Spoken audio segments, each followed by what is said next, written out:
मैं कारी खुश इल्हाम जनाब कारी अब्दुल रहीम साहब फुरकानी को दावत देता हूँ इस शेर के साथ कि आ चुके दीवाना लोग अभी बाकी है, इफ्तिताह कर मैखाना अभी बाकी है, सब्जा है गुल है फसले बहार है, सब आ चुके बस कारी अब्दुल रहीम का इंतजार है। कारी साहब तशरीफ लाए और तिलावते कुरान पाक से मजलिस का आगाज फरमाएं।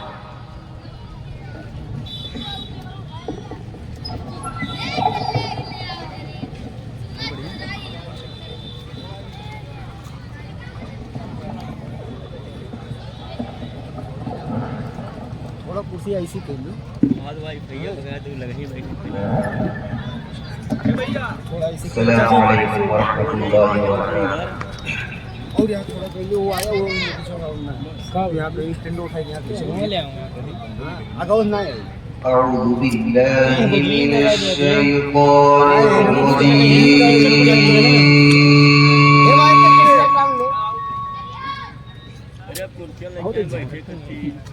बिस्मिल्लाहिर रहमानिर रहीम।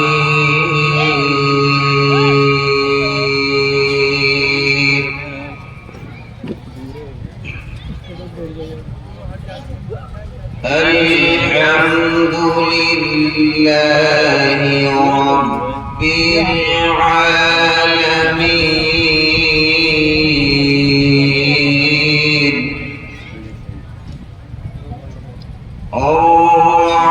अर्रहमानिर रहीम मालिकि यौमिद्दीन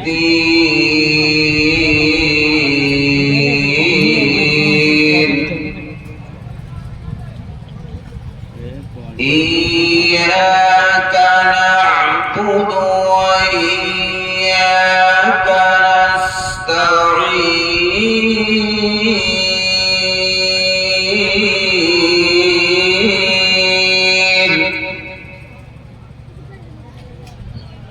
اهدنا الصراط المستقيم صراط الذين أنعمت عليهم غير المغضوب عليهم ولا الضالين.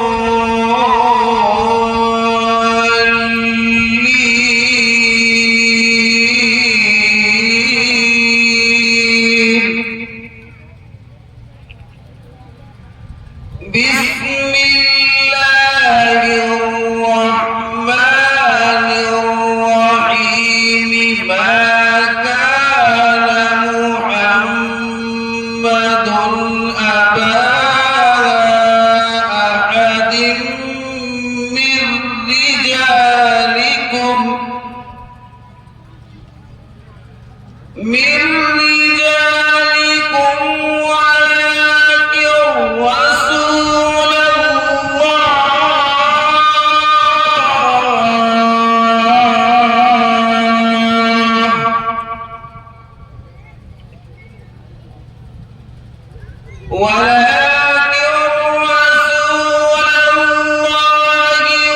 وخاتم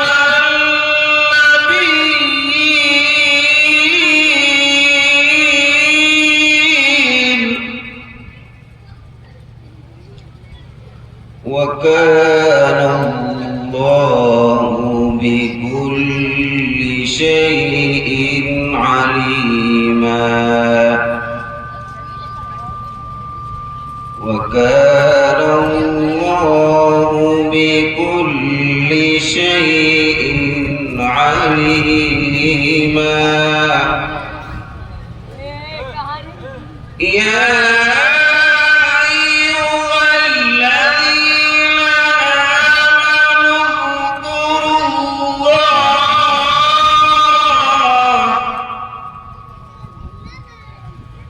يا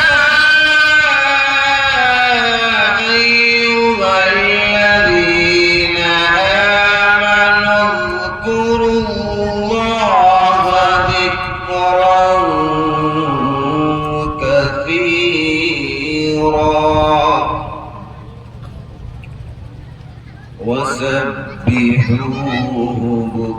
بكرة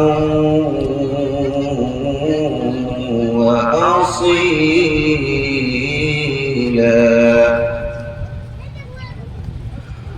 والذي يصلي عليكم وملائكته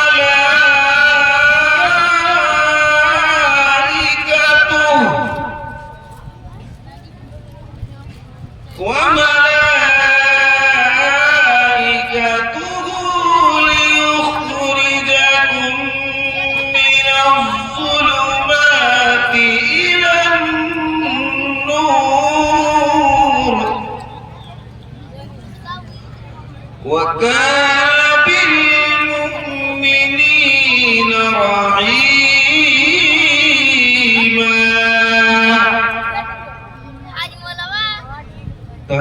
تحيتهم يوم يلقونه سلام تحيتهم يوم يلقونه سلام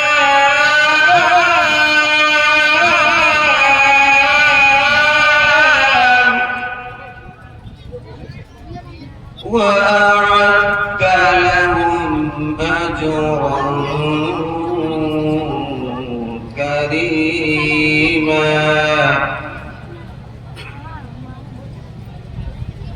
يا أيها النبي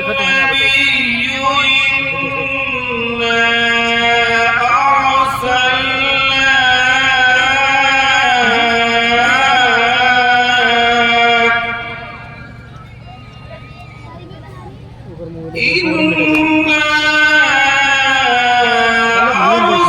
أرسلناك شاهدا ومبشرا ونذيرا وداعيا إلى الله وداعيا إلى الله بإذنه وسراجا منيرا وبشر المؤمنين بأن لهم من الله فضلا كبيرا وبشر المؤمنين بأن لهم من الله فضلا كبيرا ولا تطع الكافرين والمنافقين ودع أذاهم وتوكل على الله وكفى بالله وكيلا صدق الله العظيم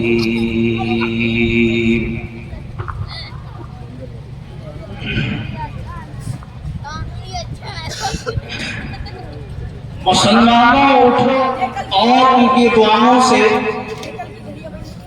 प्रोग्राम को आगे बढ़ाएं।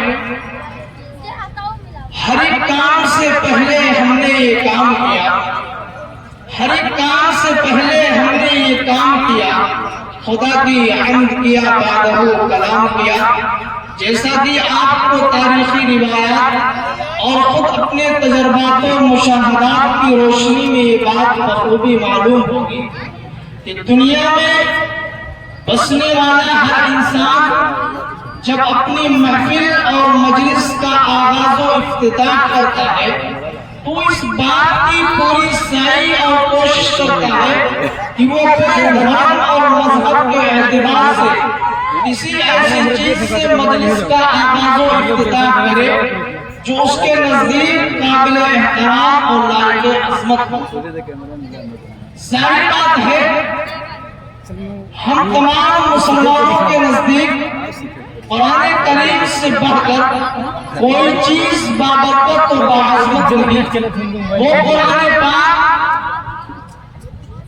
جس کو اللہ تبارک و تعالیٰ نے حضرت جبرائیل علیہ السلام کے واسطے سے رسول امین تک پہنچایا، وہ قرآن جو شک اور تردد سے بالا تر ہے، جس کا ہر پارہ لاجواب، ہر رکوع بے مثال، ہر سطر لاجواب، ہر سکون اور ہر حرکت دلکش اور دل فریب ہے۔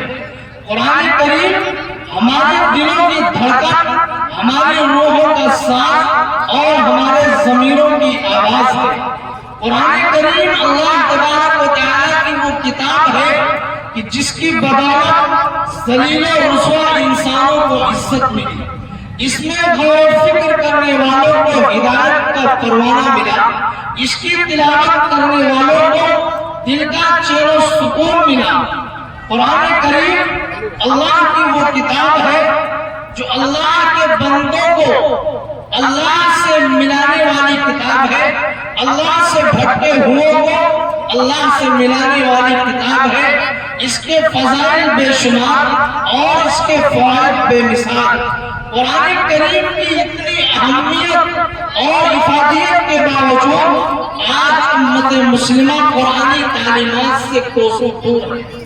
تو آئیے اسی کتاب فطرت کی مبارک آیات کی تلاوت سے ہم اس جلسے کا آغاز کریں۔